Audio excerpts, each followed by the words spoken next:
अस्सलाम वालेकुम जी। बासित अली हाजिर है आपकी खिदमत में। रोज़ाना नई खबरें आती हैं और हमें वीडियो बनाने का चांस मिल जाता है। सबसे पहला जो आपका सवाल, क्या पाकिस्तान वुमेन्स आज ऑस्ट्रेलिया को हरा पाएगी? हमारे एक इंडियन भाई हैं जिग्नेश, उन्होंने भेजा।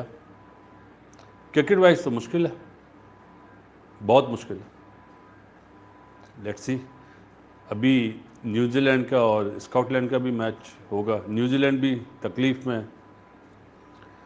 बाकी जो स्टेटमेंट आ रहे हैं सेंट्रल कॉन्टैक्ट के हवाले से, A plus B, B plus C plus B plus C, C plus D, ये एक्चुअली अगर इस पर इम्प्लीमेंट होता है जिस तरह बोला जा रहा है, जिस तरह आकिब प्रोफेसर बना हुआ है आजकल, अगर वो इम्प्लीमेंट करेगा तो लेट्स सी। लेकिन जो पिछली परफॉर्मेंस है ना, उसको देखते हुए ये टाइम और आगे गेन कर रहे हैं।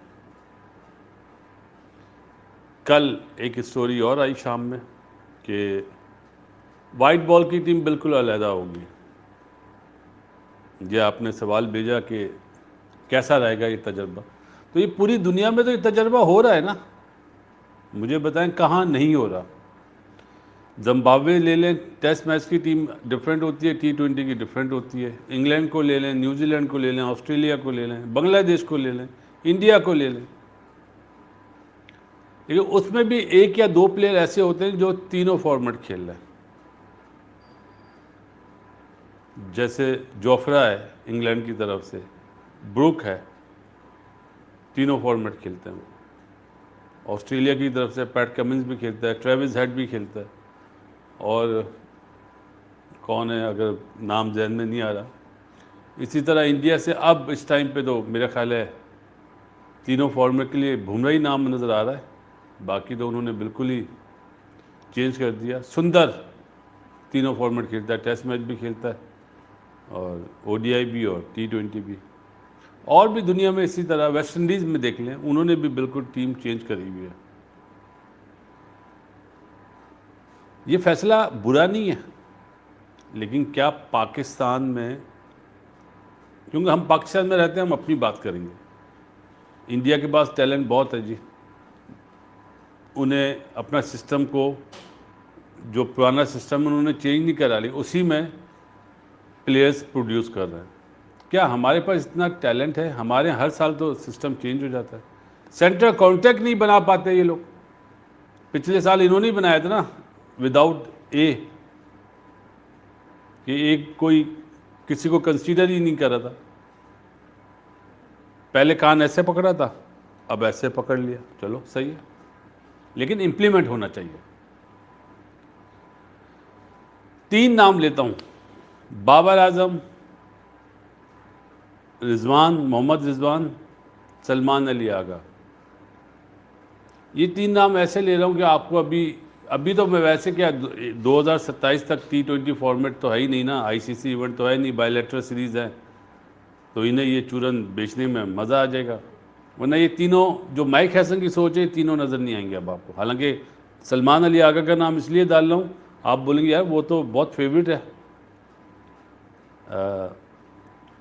माइक हैसन का, लेकिन मुझे लगता है कि सलमान अली आगा को भी ये लोग हटाएंगे।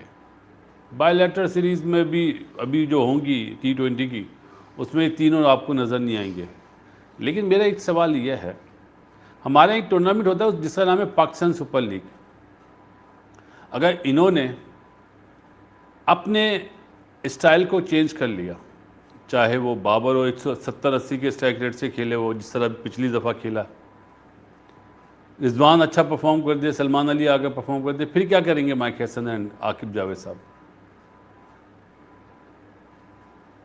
क्या जिस तरह कप्तान की बात आ रही है कि टेस्ट मैच में कप्तान चेंज होगा, ODI में डिफरेंट होगा, T20 में डिफरेंट होगा, तीनों फॉर्मेट में डिफरेंट होगा, तो मेरा तो प्यारा सा एक मैसेज है पाकिस्तान क्रिकेट बोर्ड को, माइक हैसन को वाइट बॉल का चीफ सेलेक्टर बना दें और रेड बॉल का चीफ सेलेक्टर बना दें सरफराज अहमद को, जिन ये 2 प्लेयर है ना इस वक्त आपके, बाकी की ज़रूरत ही नहीं है। इन 2 आदमी को आप बना दें टीम के साथ, तो यही है ना। देखिए असद शफीक और सरफराज रेड बॉल में, आकिब उधर है अपना NCA में, हाई परफॉर्मेंस सेंटर में, और मेरे ख्याल है मिसबा भी वहीं पर है। तो इस तरह बना दें, आसानी हो जाएगी।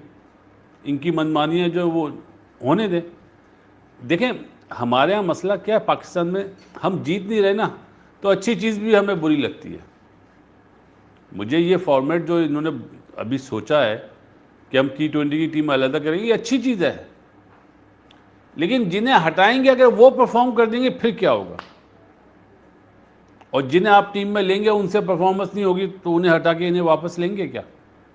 तो ये बड़ा सोच समझ के फैसला करना पड़ेगा थिंक टैंक को, कि अगर आप रिजवान को बाहर कर रहे हैं या सलमान अली आगा को या बाबर को, क्योंकि बाबर को तो इन्होंने नंबर 4 पे खिलाया था ना माइक हैसन साहब ने। प्रोफेसर जो हैं हमारे यहाँ, प्रोफेसर बहुत जल्दी बन जाते हैं लोग, अमूमन हफीज़ को प्रोफेसर के नाम से जानते हैं।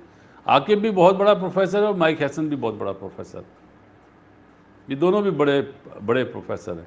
ये जो रोज़ाना की जो प्रेस कॉन्फ्रेंस हो रही है, जो इंटरव्यूज़ चल रहे हैं ना आजकल, इसकी वजह यह है मेरे भाइयों कि अभी टेस्ट मैच की टीम अनाउंस होनी है इसी वीक में, जो वेस्ट इंडीज़ और इंग्लैंड जाएगी ना, उसमें एक मिडिल ऑर्डर बैट्समैन का नाम आ रहा है, सरप्राइज पैकेज।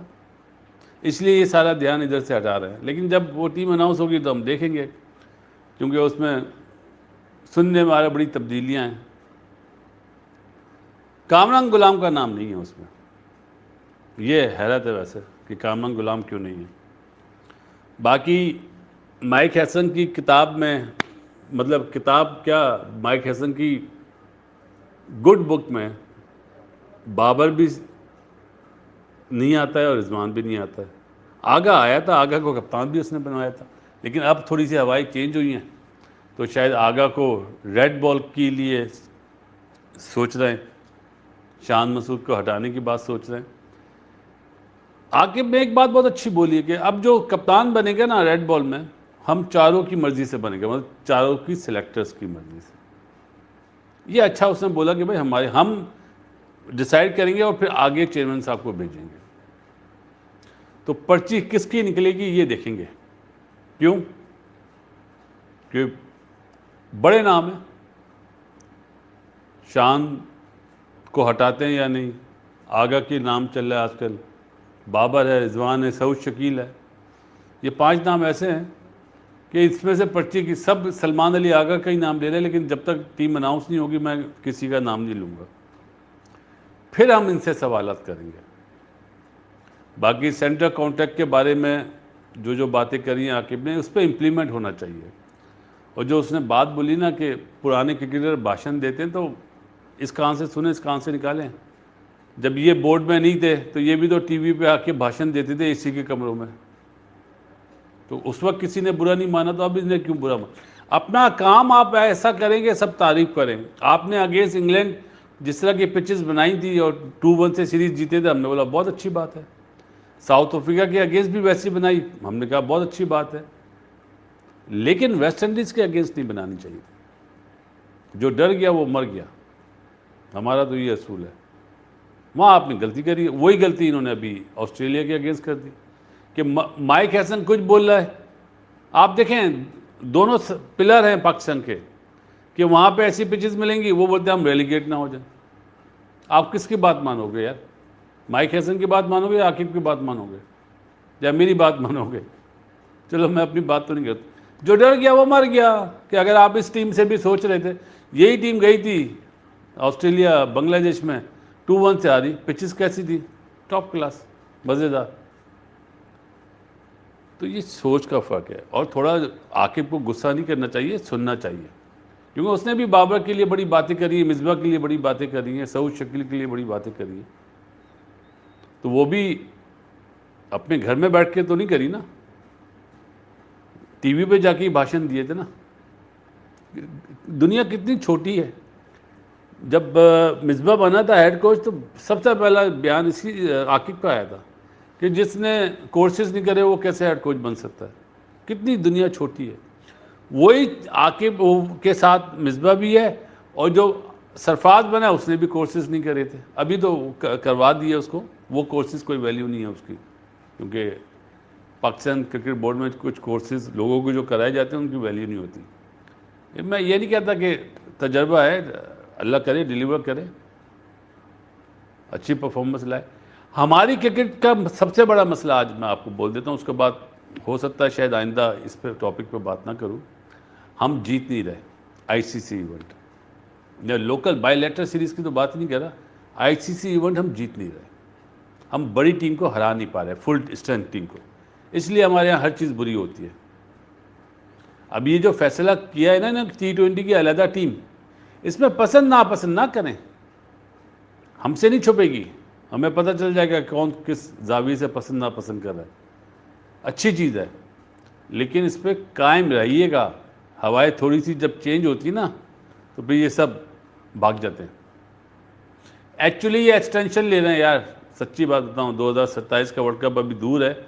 इन बातों में टीमें डिफरेंट बना के, तो भाई फिर एक काम करो ना, सिलेक्टर्स भी डिफरेंट बना दो। वाइट बॉल के डिफरेंट सिलेक्टर, रेड बॉल के डिफरेंट सिलेक्टर, ये ज़रूर आइडिया दीजिएगा। बाकी मेरा भाई जो है जिग्नेश जग्गू दादा, वो बोलता है ऑस्ट्रेलिया हार जाए पाकिस्तान जीत जाए, वरना इंडिया का सफ़र मुश्किल हो जाएगा। लेट्स सी क्या होता है। क्रिकेट है T20, लेकिन ऑस्ट्रेलिया की टीम बहुत बेहतर है, और मुझे ऐसा लगता है न्यूजीलैंड का बहुत फेटा लग रहा है। शायद चश्मा नहीं पहना हुआ, शुरू तो हो गया है, 22 रन तो बन चुके हैं। लेट्स सी क्या बनता है इनके मैच का। तो ये चीज़ें हैं जी। वेस्ट इंडीज़ की जब टीम अनाउंस हो रही है ना, उसको मद्देनज़र रखते हुए ये जो बयानात आ रहे हैं ना, आप सुने, जब टीमें अनाउंस होंगी T20 की टेस्ट मैचेस की, फिर इंशाल्लाह बात करेंगे। ये फार्मूला बुरा नहीं है, आप T20 की टीम अलग बना दें, लेकिन क्या दम है ऐसे लड़कों में हमारे में? ये ना हो ख्वाजा नाफे को बोल दें T20 स्पेशली उसको डाल दो। ये होगा, पसंद नापसंद वाले को बोला जाएगा ये T20 का मास्टर है। तो जब ऐसी चीज़ होगी तो इंशाल्लाह आपके साथ जुड़ेंगे। चलें, चलते हैं इस दुआ के साथ, दुनिया में जितने लोग बीमार हैं अल्लाह ताला उन्हें सेहत दे। बासित अली की तरफ से अस्सलाम वालेकुम।